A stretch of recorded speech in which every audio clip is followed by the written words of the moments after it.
देवलानी को मेरे सामने पेश किया जाए बाय हुक या बाय क्रुक। और आज मेरे पीछे जो आप मॉन्यूमेंट देख रहे हैं दोस्तों, ये कहलाता है तोहफे वाला गुंबद।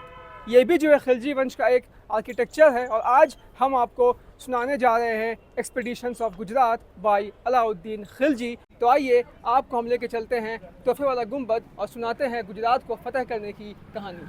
तो दोस्तों ये आप देख सकते हैं, ये जो है असल में ये कहलाता है शाहपुर जाट गांव, शाहपुर जाट विलेज। और ये जो आप मॉन्यूमेंट देख रहे हैं ये तोहफे वाले गुंबद का पीछे वाला हिस्सा है। और ये जितनी वॉल्स आप देख रहे हैं, ये वॉल्स जो है ये सब भी जो है सीढ़ी फोर्ट है। सामने में जो है पार्किंग का हिस्सा है। तो फिलहाल अभी हम लोग इसके सामने चलते हैं और यहाँ से हम लोग इसके अंदर घुसते हैं। इस तरह की पूरी गलियाँ बनी हुई है और इसी से थोड़ा सा अगर हम आगे जाएंगे तो लेफ़्ट साइड में जो है तोहफे वाले गुंबद का एंट्रेंस है। और यहाँ पर आप देखिए पूरी बिल्डिंग्स जो है ना यहाँ पे बनी हुई है। तो सामने में ये जो दीवार आप देख रहे हैं, इसी दीवार के अंदर तोहफे वाला गुंबद है। तो यहाँ से अंदर घुसते हैं फिलहाल हम लोग। काफ़ी पतला रास्ता है और अब आप देख सकते हैं दोस्तों, ये चारों तरफ देखिए, ये है तोहफे वाला गुंबद। और जैसा हमने बताया कि ये जो दीवारें आपको दिख रही हैं चारों तरफ, ये भी जो है सीढ़ी फोर्ट की दीवारें हैं। और हमने आपको पहले ही बता रखा है कि सीढ़ी फोर्ट दिल्ली में किसी एक जगह पे महदूद नहीं है, बल्कि सीढ़ी फोर्ट के जो पार्ट्स हैं ना वो कई जगह पे फैले हुए हैं। तो ये हिस्सा भी जो है ये सीढ़ी फोर्ट की दीवारों के अंदर है।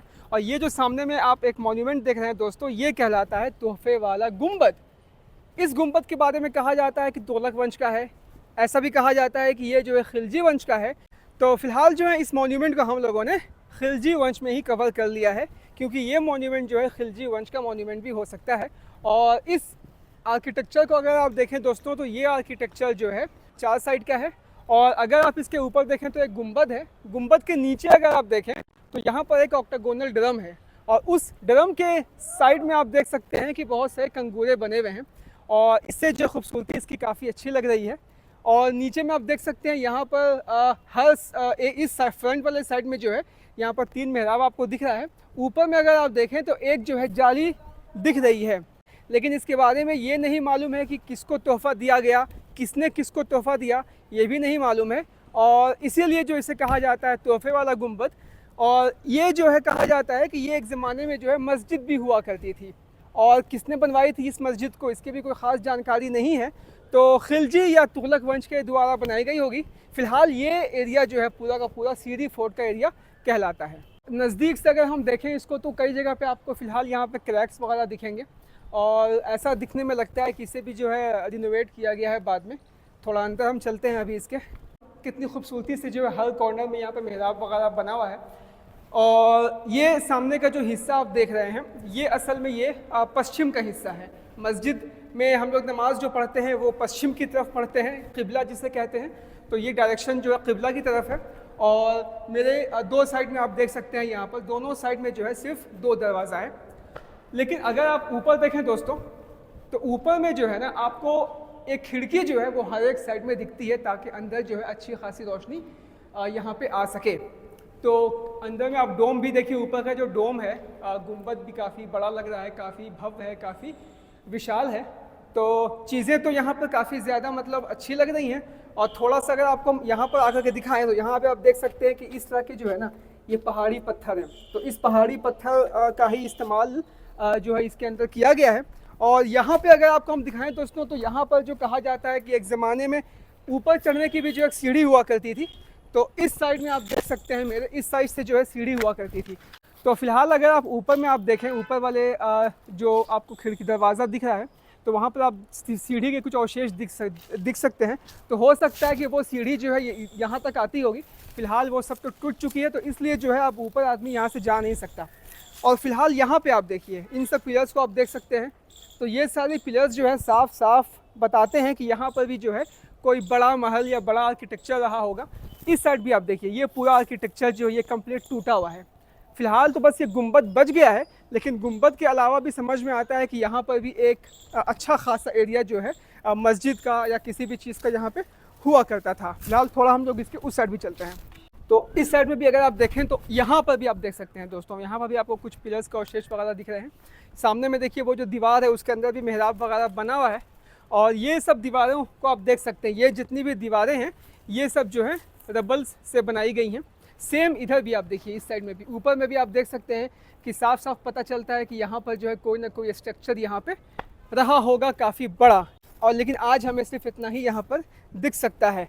तो इससे साफ साफ समझ में ये आता है दोस्तों कि अलाउद्दीन खिलजी ने जो है ना अपने ज़माने में बहुत कुछ काम यहाँ पे करवाया था कंस्ट्रक्शन को लेकर के, और ये साइट जो अलाउद्दीन खिलजी का एक साइट था। लेकिन आज आपको हम जो कहानी सुनाने जा रहे हैं दोस्तों, वो असल में एक ऐसी कहानी है जिससे समझ में ये आता है कि अलाउद्दीन खिलजी ने जितने स्ट्रक्चर्स बनवाए तो उसने जो है कई जगह पे बहुत सारी चीज़ों को तबाह भी किया है। अलाउद्दीन खिलजी के शुरुआती दौर की कहानी है जब इन लोगों ने हमला किया था गुजरात पे 1299, कहीं कहीं पे 1298 कहा जाता है।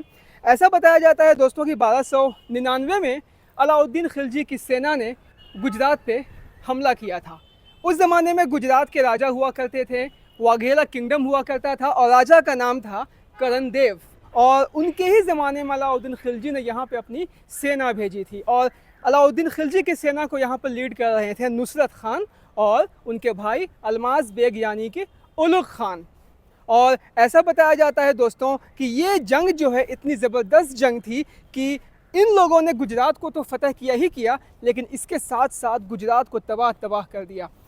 अहमदाबाद, सूरत जैसे इलाकों को जो है बर्बाद कर दिया। इसके अलावा ये भी कहा जाता है कि सोमनाथ मंदिर, जिसे एक ज़माने में महमूद गजनवी ने तबाह किया था, उसे भी इस बार पूरी तरह से तबाह कर दिया गया। और उस मंदिर को बचाने के लिए वहाँ पर 2 इंसान थे जिन लोगों ने अपनी शहादत दे दी, जिनका नाम था मालासूता और पदामाला, जिनका नाम आज सोमनाथ मंदिर के इंस्क्रिप्शंस पे लिखा हुआ है। तो जहाँ तक हम गुजरात की बात करें दोस्तों, तो ऐसा बताया जाता है कि गुजरात की जो ज़मीन थी वो काफ़ी ज़्यादा फर्टाइल थी, वहाँ से जो ट्रेड करना था वो भी आसान था, इसलिए अलाउद्दीन खिलजी ने वहाँ पे हमला किया था। इसके अलावा एक कहानी ये भी कहा जाता है कि वहाँ के जो राजा थे, राजा करण देव, उन्होंने एक मिनिस्टर वहाँ के हुआ करते थे जिनका नाम है महादेव, उनके भाई को मार दिया था। इसके अलावा महादेव की जो पत्नी थी उनको ह्यूमिलिएट भी किया था, जिस वजह से महादेव जो है वो चले गए थे अलाउद्दीन के पास और कहा था कि आप जो है गुजरात पे हमला कीजिए, और इस वजह से जो है गुजरात पे हमला किया गया था। ये भी कहा जाता है दोस्तों कि अलाउद्दीन खिलजी जो है यहाँ पे सिर्फ इसलिए आया था क्योंकि यहाँ पर वो मंदिरों को और मूर्तियों को बर्बाद करना चाहता था। तो जो भी वजह हो, फाइनली गुजरात पे हमला किया गया और फाइनली जो है दोस्तों गुजरात को तबाह करके ये लोग चले गए। और किसी तरह से यहाँ के जो राजा थे, राजा करण देव, वो अपनी जान बचाते हुए वो चले जाते हैं देवगिरी अपनी बेटी देवल रानी या देवलदी को लेकर के। लेकिन इस जंग में उनके हाथ लग गई थी करण देव की पत्नी कमला देवी, साथ साथ में उनको मिले थे मलिक काफूर। मलिक काफूर का इतिहास हमने इसके पहले वाली वीडियो में बता रखी है, आप आई बटन पर क्लिक करके उस वीडियो को देख सकते हैं। कमला देवी के बारे में ये कहा जाता है दोस्तों कि कमला देवी जो हैं अलाउद्दीन खिलजी के साथ चली जाती हैं और फाइनली जो है वो अलाउद्दीन से शादी कर लेती हैं। समय के साथ साथ उन्होंने सिचुएशन से समझौता कर लिया था, और ये जो शादी हो रही थी दोस्तों कमला देवी और अलाउद्दीन की, ये इतिहास में पहली बार ऐसा हो रहा था कि एक मुसलमान राजा एक हिंदू रानी से शादी कर रही थी। और इस गुजरात के एक्सपीडिशन के बारे में ऐसा कहा जाता है कि इस गुजरात के एक्सपीडिशन की वजह से जो है ना कई चीज़ें जो हैं अलाउद्दीन के हाथ लगी थी। मलिक काफूर तो हाथ लगे ही थे जिन्होंने पूरे साउथ को कब्ज़ा कर लिया था। इसके अलावा यही वो जंग है जिसकी वजह से रणथंबोर की जंग जो है 1301 में वजूद में आई थी। ऐसा बताया जाता है दोस्तों कि जब ये लोग गुजरात को फतह करके दिल्ली जा रहे थे और बीच रास्ते में जालौर में कुछ मंगोलों ने जो है विद्रोह खड़ा कर दिया। मंगोल भी जो है वो असल में अलाउद्दीन की सेना में थे, लेकिन कुछ मंगोल जो है उन लोगों ने विद्रोह खड़ा कर दिया और फाइनली विद्रोह को दबाने में जो है अलमाज बेग और नुसरत खान कामयाब हुए। लेकिन 2 मंगोल जो है भाग करके चले गए रणथंबोर, और फाइनली इन दोनों ने रणथंबोर में जाकर के पनाह ले ली। और इसके बाद जो है वजूद में आ जाती है रणथंबोर की जंग, जिसकी डिटेल वीडियो हमने बना रखी है। तो दोस्तों समय के साथ साथ 1308 का ज़माना आता है और अब जंग यहाँ पे होती है देवगिरी की। देवगिरी की जंग में ऐसा बताया जाता है कि अलाउद्दीन खिलजी को जो है देवगिरी के जो राजा थे, राजा रामदेव, वो पैसा नहीं दे रहे थे। आपको मालूम होगा 1295 के ज़माने में सुल्तान बनने से पहले अलाउद्दीन ने वहाँ पे हमला किया था और ये बात तय हुई थी कि देवगिरी वाले जो हैं इनको समय समय पे पैसा देते रहेंगे, और पिछले 3 साल से जो है इन्होंने पैसा देना बंद कर दिया था। और इसीलिए जो है जंग होती है देवगिरी की 1308 में, जिसके लीडर थे मलिक काफूर। और यहाँ पे एक और जंग होती है दोस्तों देवल रानी की।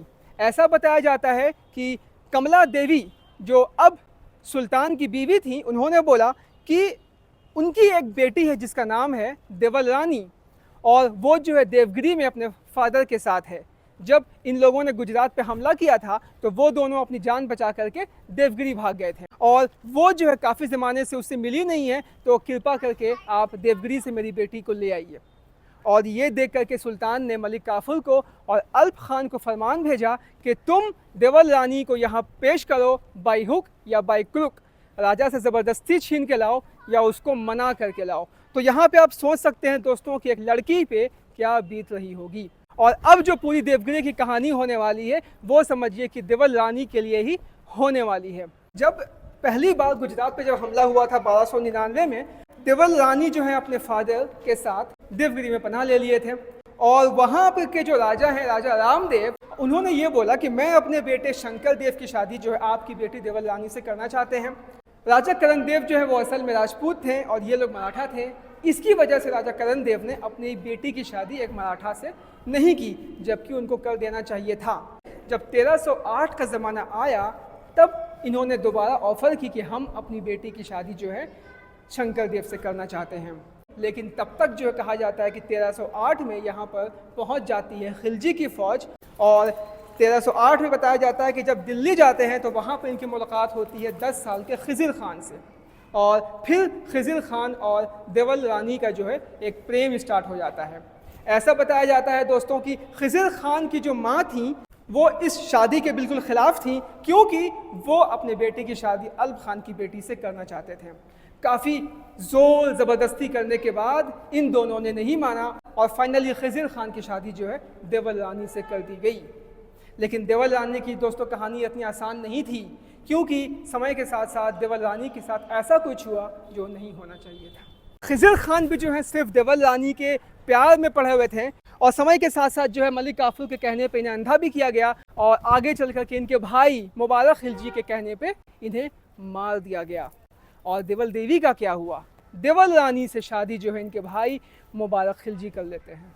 तो आप सोच सकते हैं दोस्तों, एक लड़की जो पहले अपने बाप के साथ थी, फिर उसे दिल्ली लाया गया, खिज़िर खान से शादी हुई, खिज़िर खान को मारा गया, और अब एक और सुल्तान मुबारक खिलजी के हाथों चली जाती है।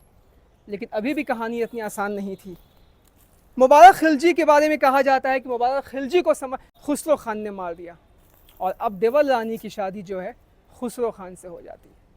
इसके बाद देवल रानी का क्या हुआ इतिहास में कुछ ख़ास जिक्र नहीं है, लेकिन आप ये सोच सकते हैं दोस्तों कि देवल रानी खिज़िर खान की जो कहानी है, जो प्रेम कहानी है, कितनी दुख भरी है।